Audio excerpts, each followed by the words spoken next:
ماں، او ماں، بابا کب آئیں گے؟ کھانا کب لائیں گے؟ کل سے کچھ نہیں کھایا ماں۔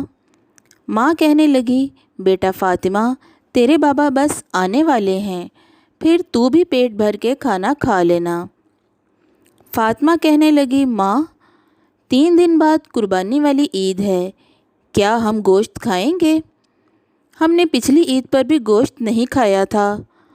ماں، اب تو تیری مالکن نے بھی کورونا کی وجہ سے تجھے کام سے باہر نکال دیا ہے۔ ماں، اب تو پورا سال ہو گیا گوشت دیکھے بھی۔ یہ سن کر ماں کی آنکھوں میں آنسو آ گئے اور وہ کہنے لگی، بیٹا فاطمہ، مالکن نے کام سے نکال دیا تو کیا ہوا؟ خدا نے ہمیں کبھی بھوکا تو نہیں سلایا نا؟ ہمیں خدا کی نعمتوں کا شکر گزار ہونا چاہیے اور ہر حال میں صبر کرنا چاہیے۔ جب مالکن کل قربانی کرے گی تو دیکھنا، وہ اس مشکل گھڑی میں ہمیں نہیں بھولے گی۔ اور بیٹا فاطمہ، یہ قربانی کا گوشت ہم غریبوں کے لیے ہی تو ہوتا ہے، امیر تو پورا سال ہی گوشت کھاتے ہیں۔ خیر، 3 دن بعد جب عید آئی تو فاطمہ کے ابو عید کی نماز پڑھ کر گھر پہنچے اور فاطمہ کو بتایا کہ مولوی صاحب بتا رہے تھے کہ قربانی میں غریب مسکین لوگوں کو نہیں بھولنا چاہیے۔ بیٹا فاطمہ، آج تم گوشت ضرور کھاؤ گی۔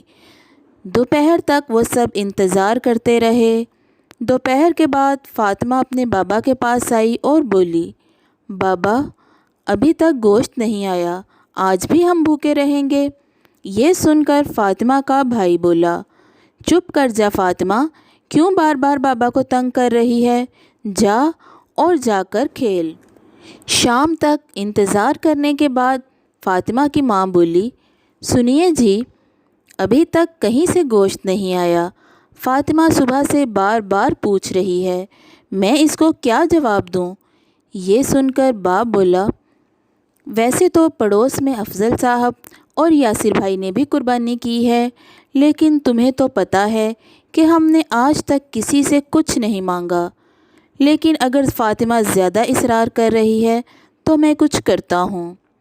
وہ چپ چاپ گھر سے باہر نکلا اور پڑوس میں افضل صاحب کے گھر گیا۔ دروازہ کھٹکھٹایا اور کہا، افضل صاحب، میں آپ کا پڑوسی ہوں، کیا مجھے تھوڑا گوشت مل سکتا ہے؟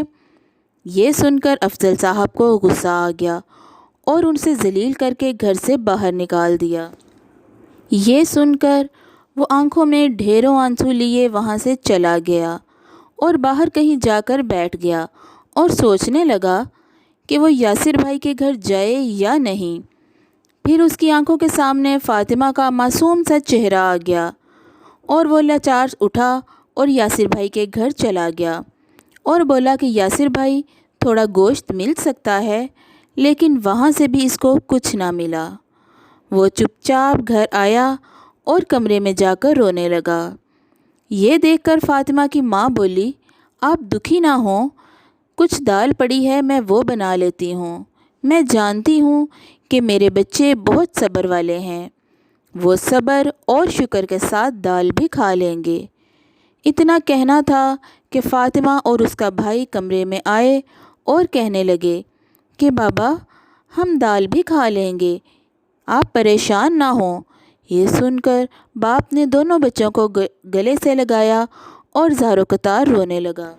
اتنے میں دروازہ بجنے کی آواز آئی۔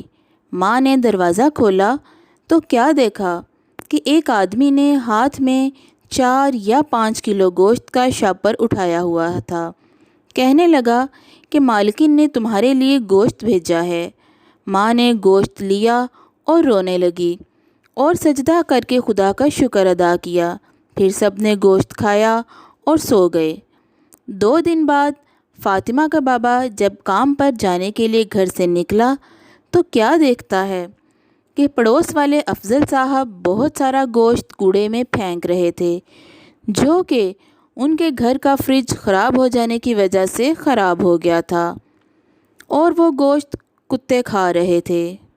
فاطمہ کے بابا کو دیکھ کر وہ بہت شرمندہ ہوئے۔ ویورز، آج کل بہت ہی مشکل حالات چل رہے ہیں۔